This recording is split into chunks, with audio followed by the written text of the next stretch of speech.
you wanted the best, you've got the best podcast, the hottest podcast in the world. The Chris Voss Show, the preeminent podcast with guests so smart you may experience serious brain bleed. The CEOs, authors, thought leaders, visionaries, and motivators. Get ready. Strap yourself in. Keep your hands, arms, and legs inside the vehicle at all times, because you're about to go on a monster education roller coaster with your brain. Now, here's your host, Chris Voss. Hi, folks. Chris Voss here from thechrisvossshow.com. There you go. When the Iron Lady sings it, that's when you know it's official. Welcome to the big show, my family and friends. We certainly appreciate you guys being here. As always, we bring you the smartest people, the people who expand your mind, brighten your future, teach you the stories and lessons they've learned over a life. The CEOs, the billionaires, the White House presidential advisors, the astronauts, the Pulitzer Prize-winning authors, storytellers, you name it. They're all on the show. Over 15 years, we've been bringing you the most smartest people. We have the grand gentleman on the show today with us. He's the author of the book, Visionary Male Leaders. It came out October 9th, 2021. We're going to be talking to him about his insights and everything that went into it. We have on the show with us, Bodie Aldridge. He is a gentleman whose mission is to help men remember their magnificence, and probably how to spell or pronunciate too. Bodie's journey as a father and grandfather, a lawyer, coach, and facilitator has taken him across the world, diving deep into traditional teachings and contemporary leadership development so that he could find his magnificence and bring those teachings to other men. Bodie's commitment to self-development, to lifelong learning, and to supporting men in business has allowed him to influence and support many organizations and leaders around the globe. He guides men to develop presence, open their hearts, and integrate their masculine and feminine energy so they can start paying attention to what matters most. Bodie lives at the beach near Bryan Bay with his wife of 40 years. His four children and 10 grandchildren. That would have made no sense to say 10 children and 4 grandchildren. Maybe it would have. I don't know. We'll figure it all out in the end. That's why he's here to tell us all about it. Welcome to the show, Bodie. How are you? Good. Thank you, Chris. So excited to be here. And yeah, it's always interesting listening to some of those threads and going, oh, okay, I've got quite a few grandchildren. There you go. 10 grandchildren. That's awesome, man. Yeah. You're working on the future there. So give us your .coms. Where do you want people to find you on the interwebs? Yeah, for sure. It's www.bodiealdridge.com. Mm-hmm. And there's also a link to www.freedom and flow, which is a free mini course that we'll be offering the listeners. And finally, I've got my podcast, which is called True Freedom, which you can find on all the normal podcast apps. There you go. So give us a 30,000 overview of some of the things you touched on in this book. The interesting thing in the book is that I feel we're at the time when, for a lot of men in leadership, it's really a bit of a crossroads. Men are looking to, what is it to be a leader now? Like if we look globally in politics and in business, we can see that some of the old models of leadership are changing, some of them are dying off. Mm-hmm. And then if we look at the kind of swing that came through from the 70s and 80s, a lot of men are going, that doesn't quite suit me either. And so the book touches on the possibility of what is it to be a man and in leadership. And when I talk about leadership, Chris, it's really simple to me. Leadership is about influence. So you can be a leader in your community, you can be a leader in your family, you can be a leader in your business, running your business. You might have a leadership role in your community, your faith-based community. I think at some level, so many of us are influencing the people around us. Definitely. I mean, we all have kind of influence and everyone can be a leader when it comes down to it. So One of the things you talk about is the masculine and feminine sides of leadership. Do you want to define what those are for us? Sure. Yeah, thank you. It's always good to define. And again, as the bio mentioned, I've studied a lot traditional wisdom. Mm-hmm. So, Hindu, the Tao, the Aboriginal here in Australia. And what I noticed was that all traditional cultures had words for this energy, the masculine and feminine energy that runs through the universe and runs through nature, Mother Earth, Father Sky. And, essentially we could call it anything, yet these names, these labels seem to have developed. And one of the key things is that it's not based on gender. And I'll explain that a little bit more, because often one of the strong filters is we automatically go to gender. And so if we go to the biggest context, Chris, these traditional wisdoms talked about the fact that in the universe and in the energy, there are these polarities. You think about the North and South Pole. And what they realized is there's a certain energy which you could call masculine and a certain energy that you could call feminine. And the simple definition at that level is the feminine energy in us and in the universe is everything that flows, everything that moves. It's like the ocean or the river. It's constantly moving. The masculine energy in us is that which can presence and witness the feminine. So it's like the river with the riverbanks. And as men and as women, and obviously I work mainly with men, it's about how do I get the balance right between the riverbanks, structure, scaffolding, certainty, and the river, the flow states in sport, flow states in business. And that's a big part of what I teach, is how to integrate these two aspects in ourselves. There you go. There you go. People don't, it's interesting to me because I talk about masculine and feminine energy a lot. Like on my Facebook, I discuss it and stuff. And it's interesting to me how many men and sometimes women, I think women understand a little bit more because they know what it's like to be in their feminine when they are around a masculine frame. But then if they don't have that masculine frame to provide and protect and provide security, then they have to man up and be in their masculine. And so I talk to a lot, and a lot of people really are really stunted in being able to understand that, both men and women can operate in their masculine and feminine, and you can play both sides. There's some people that seem to be really centered in it.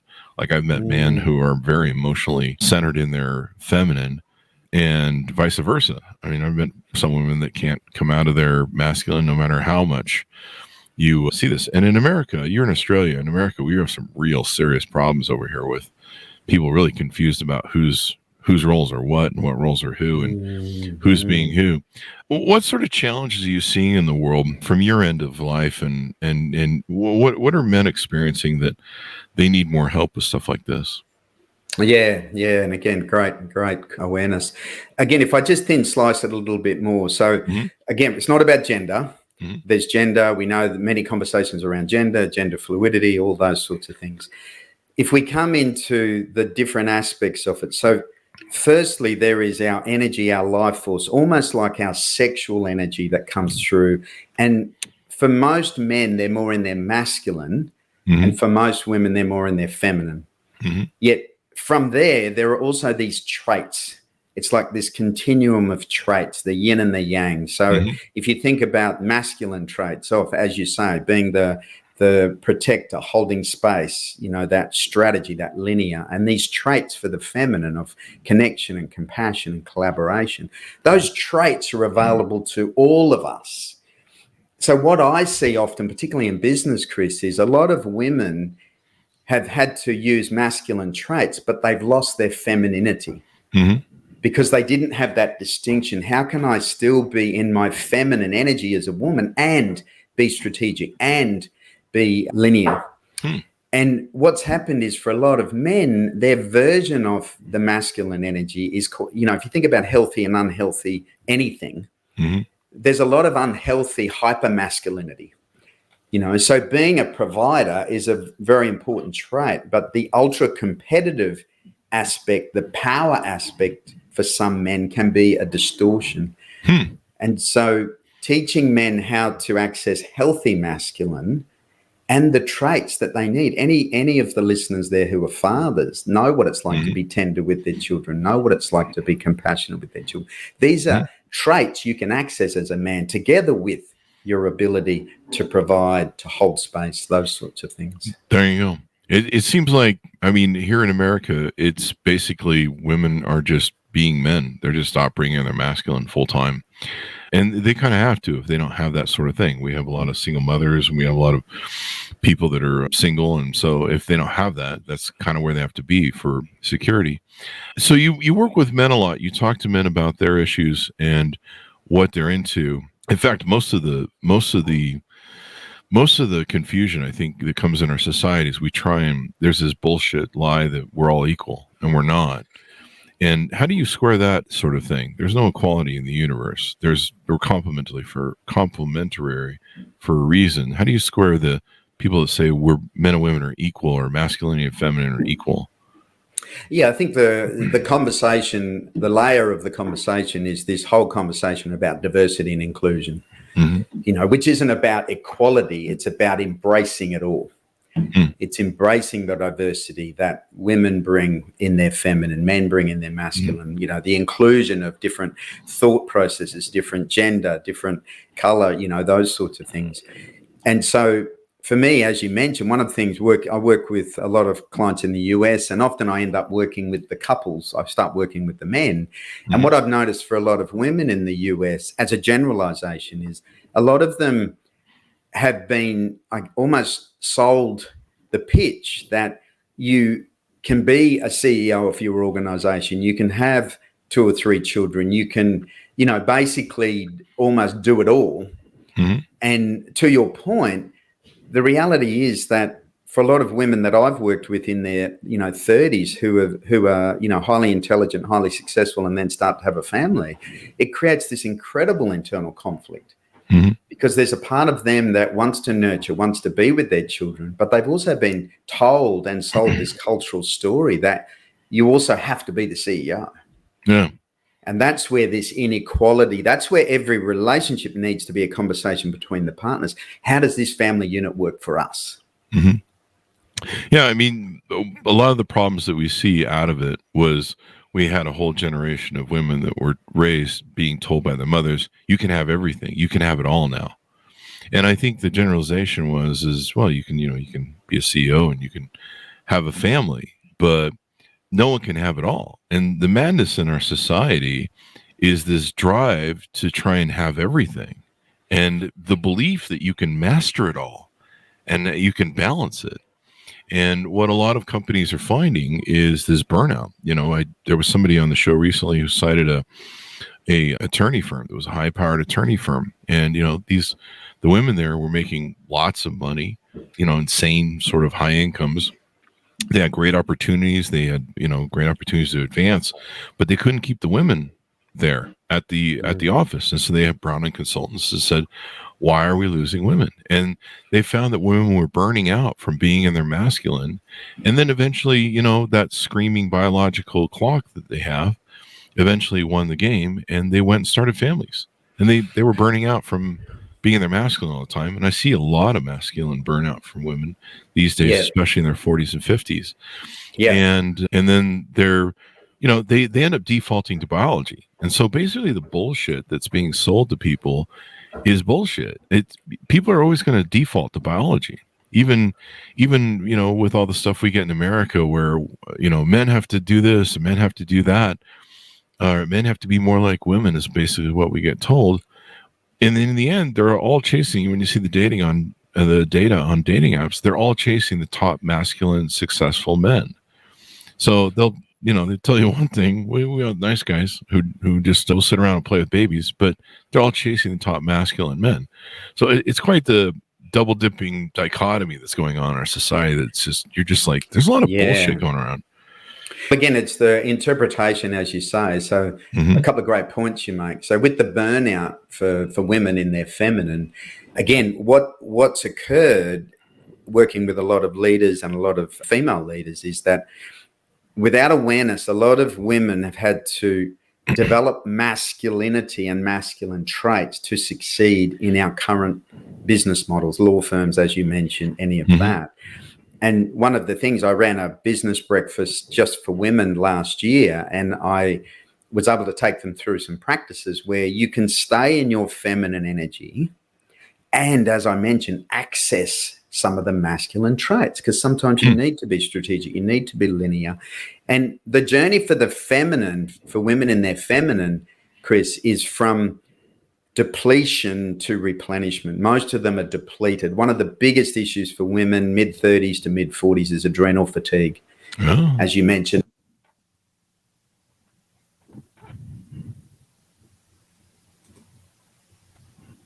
trying to do it all in the context of what they've been told, be the CEO, have 3 children, be masculine.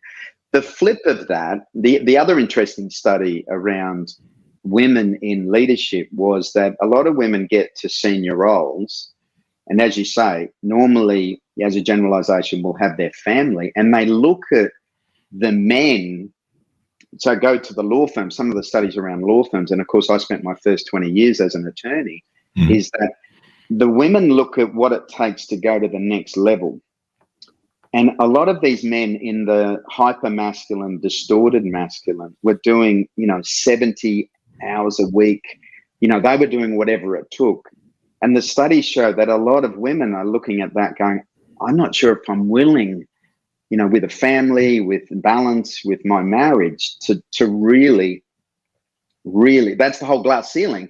A big part of the glass ceiling was, it wasn't just the opportunities for women. It was also a lot of women going, I'm not willing to make that sacrifice. And that's where they lose good talent. That's where they lose, because they don't adapt. They think this is the model. If you're not willing to do 70 hours a week, then you're not able to elevate. And what I see globally, working a lot in Europe, is that so many organizations are realizing that we need to structure ourselves differently. We need to cater for the opportunities, not based on the lineal masculine model of power and control that creates success, inverted commas, yet doesn't necessarily create sustainability. So a couple of things there. You mentioned the distorted masculine working 80 hours, 70 hours a week. What do you refer to as distorted? It's the healthy, unhealthy. So if you think about anything, and again, the US is a great example, and Australia's not far off. The suicide rate for men, for young men, is just tragic. We've got these incredible symptoms showing up. The burnout for men, the lack of purpose for men, the illness for men, the stress for men. So all of that, to me, my interpretation of all of that is we've got this. So one of the important masculine traits is a sense of competition, and healthy competition for men, teaching boys how to be good losers, how to focus on the game, in sport. But when it becomes competition at all cost, when it becomes dog eat dog, when it becomes I've got to win and you've got to lose, I would talk about that as unhealthy, distorted. To me, it's like there's a healthy and unhealthy. There's the distorted and a flowing, masculine and feminine. I think we've just distorted it because we haven't got the awareness that absolutely being competitive, being the best you can, is a great attribute. But when it becomes, win at all costs, and it's power over, which is often in business, I don't feel that's healthy. The other thing is you were talking about the structure of things and how things work and stuff. Business in my mind, and I operate on theory, so I'm always I may say something different tomorrow, but business in my mind is the same thing as hunting a woolly mammoth, or doing what a tribe of men did back in the day, cavemen. Hunting, killing, strategic, being aware. It's killing, it's murder, slaughter. It's providing through that method, if you will. And that's what business is. You're looking to destroy your competition. You're looking to win, excel, whatever the case may be. There's a hierarchy to it. There's a pecking order. There's a hazing order to it that men do. The reason men haze each other is to challenge each other so that they know that when they are in the thick of battle, that person's not going to cripple at their in the knees, when they're fighting the woolly mammoth or whatever it is. Women's social structures are more communal, and it's very kumbaya. Let's sit around and hug each other and share our emotions. There's usually, it used to be there was some leaders that were there, and they would take care of each other's kids and provide all that sort of thing. But the structure of business is very hunting, is the very hunter part of the hunter-gatherer syndrome. And so Machiavellianism and other things are natural structures to that, in my opinion. And I see people, they're always trying to convince me that, we need to change the structure of business to something that's more communal, like women. And I think in the structures that I've seen, I've never seen one succeed or fail. I don't think I'm ever going to see a Fortune 500 company that's a kumbaya sitting around and sharing each other's feelings. I mean, there's two important points, you know, and again, being a man of logic, being a man of theory, there's some fascinating studies now. So there was a great book by Frederick Laloux called Reinventing Organization, and it's been around now probably 8 or 9 years, if any of the listeners are. And what he studied, Chris, was exactly your point. How can organizations operate with an integration of the healthy and masculine? Because there's also the distorted feminine. As much as there's the distorted or unhealthy masculine, the distorted feminine, which we see, just as much in the world, is. And so what he found, and it was interesting, he found 10 organizations globally, very successful, very profitable, and they were all operating a different system. Because to your point, traditional cultures knew that hunting and gathering were important. They knew that integrating. If you look at a lot of traditional cultures, the Aboriginal culture in Australia, which is the oldest continuous living culture, was actually matriarchal, not patriarchal. And there are many matriarchal cultures in Africa. And what they realized is that if you look at the Aboriginal culture, so the men often went off to kill the kangaroo, literally and metaphorically. So it was very strategic. It was hunting. It was very strategic. They knew where the kangaroo would be. They knew which way the wind was blowing. They knew where the kangaroo would go. They knew where the men need to be placed. But while they were doing that, the women were gathering. They were gathering the berries. They were gathering the seeds. They were gathering the children. And so they had a very complex and very healthy system, a symbiotic system of integrating the masculine and feminine. And the men went and did men's work, sacred men's work. The women went and did women's work.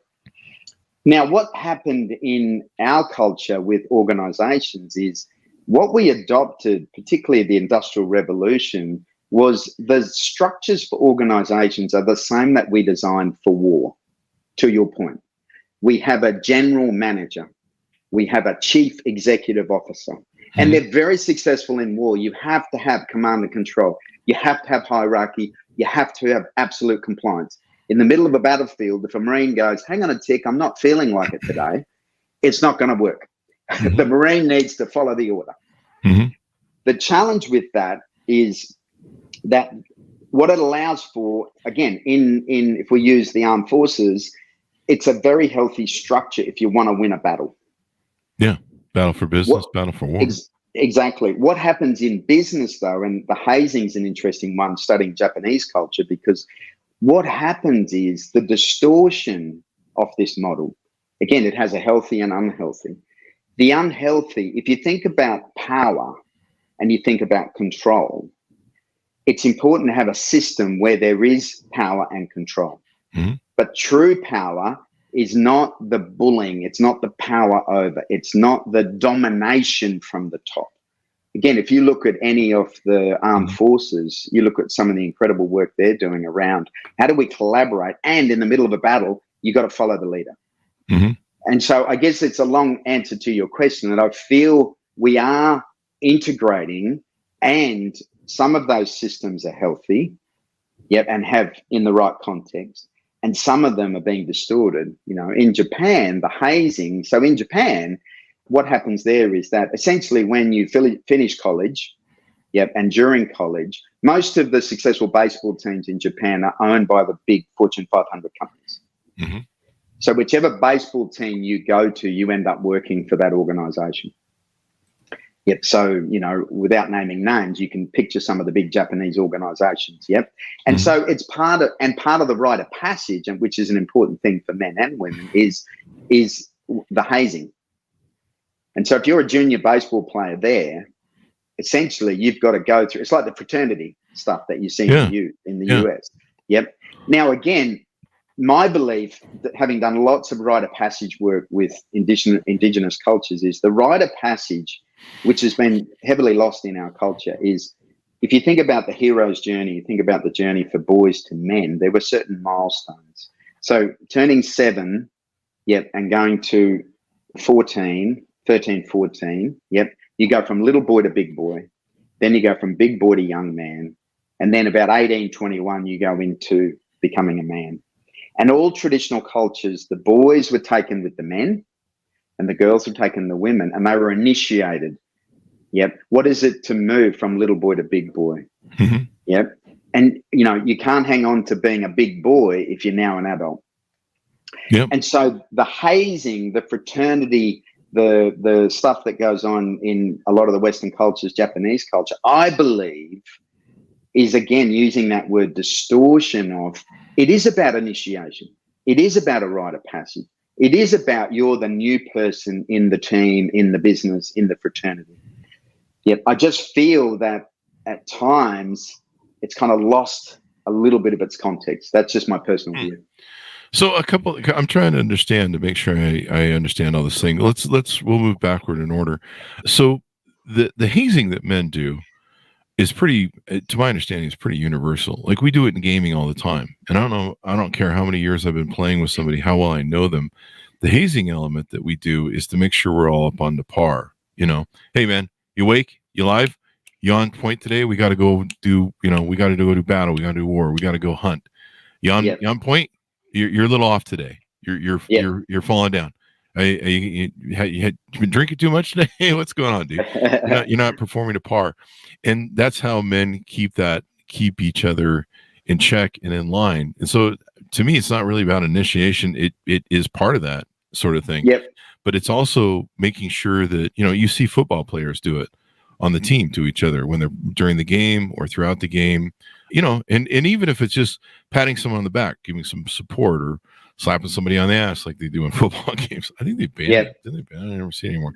But it's constantly like making sure that everyone on the team is operating at their peak performance. Everyone's aware what's going on, because men inherently know, and this comes back to those caveman times, that the one guy who's the weakest, or who's going to, when the Tyrannosaurus Rex pops up, and he's going to run off. Now, clearly people don't write me that Tyrannosaurus Rex, I'm just using examples here.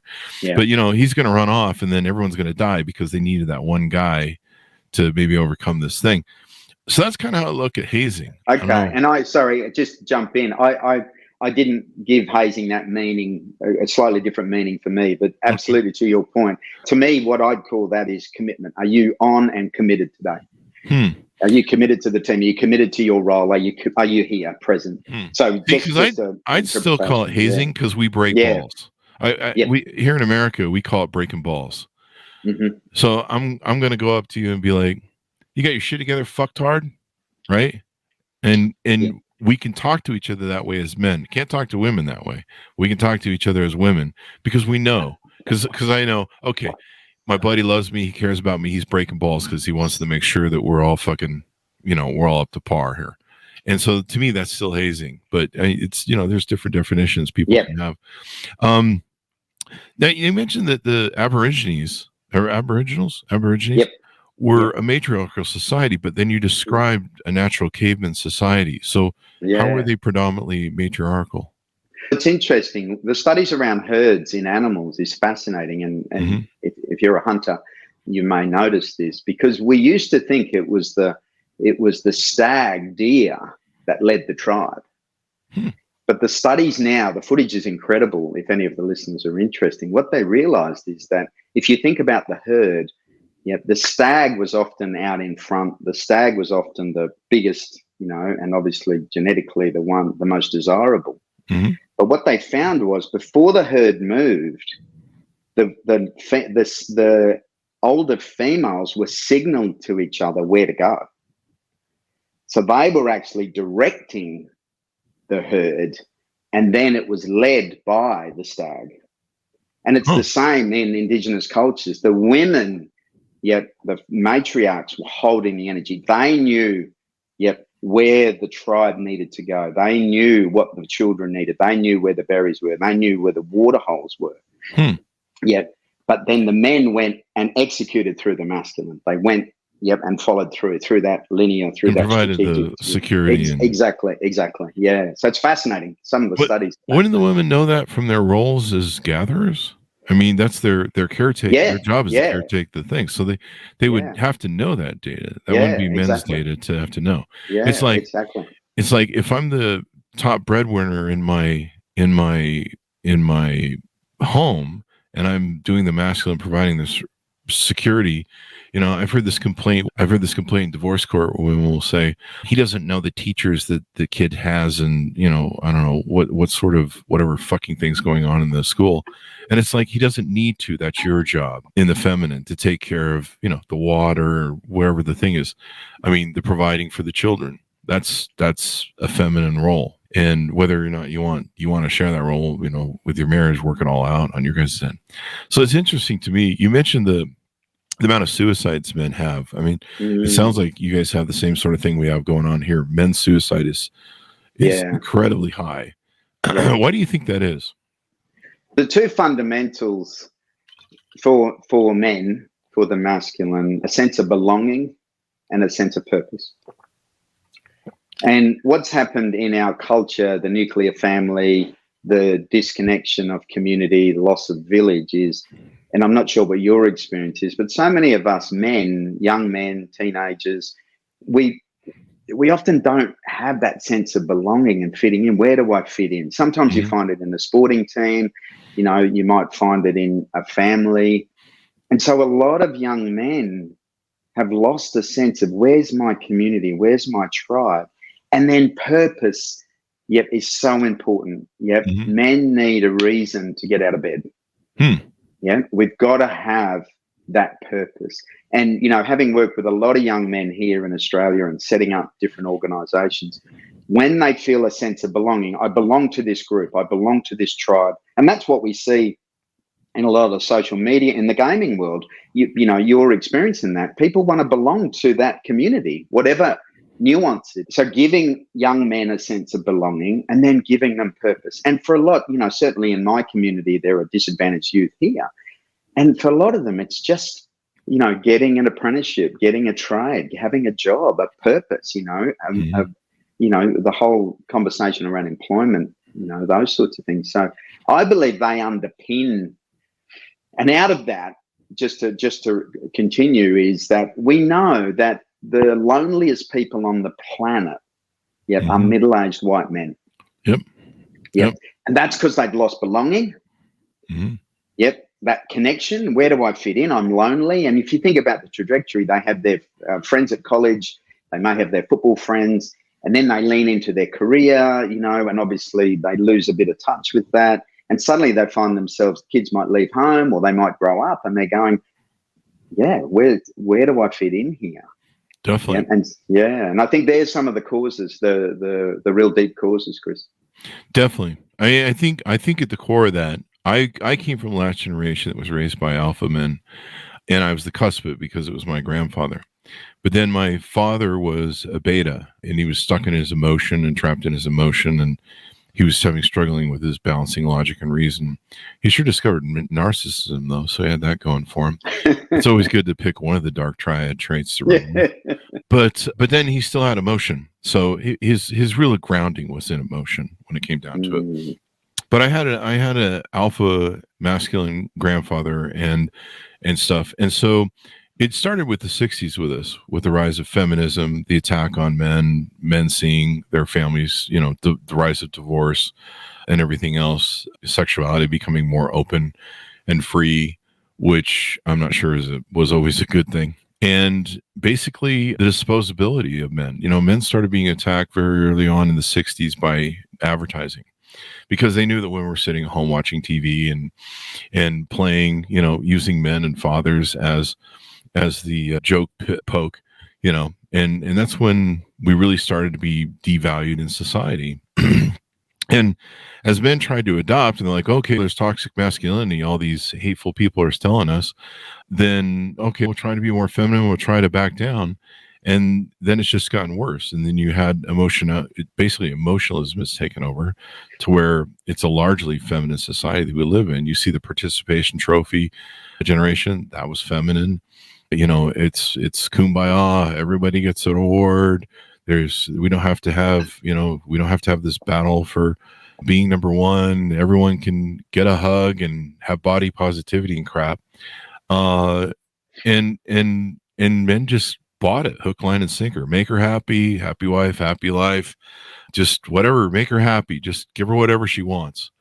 And by men abdicating their role as leaders, as elders of society, as masculine, they've lost their way. And so they've been, as they were raised, they've been handicapped by, the daughters were told, hey, girls, you can have it all. And then boys are like, well, what do we do? And dad's, neutered. So dad just goes, I don't know, whatever she says. And so mothers just basically handicapped their sons and said, do whatever she says. And now we have these incels and these what else do we call them? The simps. We have this huge amount of male simps in the world. And the funny thing is about all the bashing about patriarchy and masculinity and stuff, all the women on dating apps are chasing the top 5 masculine men, top 5% of masculine men. They're all looking for masculinity, in spite of saying completely the other thing. And so I think a lot of men have been hoodwinked over 3 generations, and they've just gotten softer and softer. And, the school shooters that we see where men are using their biological nature, their proclivity to easily kill, and they're living in their emotionality, which you mix that together is not a great fucking drink. And so they're acting out in all sorts of ways and behaviors. And so I think you're right. We need to return to masculinity. Here in America, we've been told for decades that masculinity is bad. It's evil. In fact, they stacked enough women on the psychiatry board so they could declare that masculinity is toxic. It's just insidious what's been going on, the agenda against men, but then everybody wants us to save their ass in the end, go to war and be the masculine provider and protector. And if not, then they're on TikTok screaming, "Where are all the good men?" You wiped them out. Good job. So, and I think your summary is exactly what I would call, as I say, the distortion on the unhealthy, trajectory that we've been on, and where a lot of men have got lost. Because what is it to be a man? How do I stay in my masculinity, my true masculinity? To hold space, to be a provider, to create a relationship with my beloved that works for both parties, and also particularly those with children. How can I have connection and compassion and those sorts of things? And it's possible, and certainly we're returning to it. And again, that's why I enjoy the work I do with men, particularly men. What I find, Chris, for me, a lot of men sort of early 40s to mid 50s. They're married, they're in business, they've got a mortgage, they've got children, and those men are kind of asking these questions. There's a lot of great work for men, young men, older men, but that's certainly the demographic I find. It's like, how can I be the man I want to be? How can I live fully? How can I live my purpose and manage my business, manage my parenting, manage my relationship? And the good news is, certainly working with, thousands of men around the globe, is, we're certainly seeing evidence of what's possible. There you go. So tell us what you offer on your website when people go there, what sort of things you're doing there and services you offer. Yeah, one of the things I'm offering any of the listeners today, and if they go to the link around the mini course, is I'm offering, if any of the listeners are feeling called and going, you know what, I'd like to explore this more. I'd like to understand what masculinity is, in contemporary conversations. What I'm offering is a complimentary alignment call. So it's a 1-hour coaching session with me.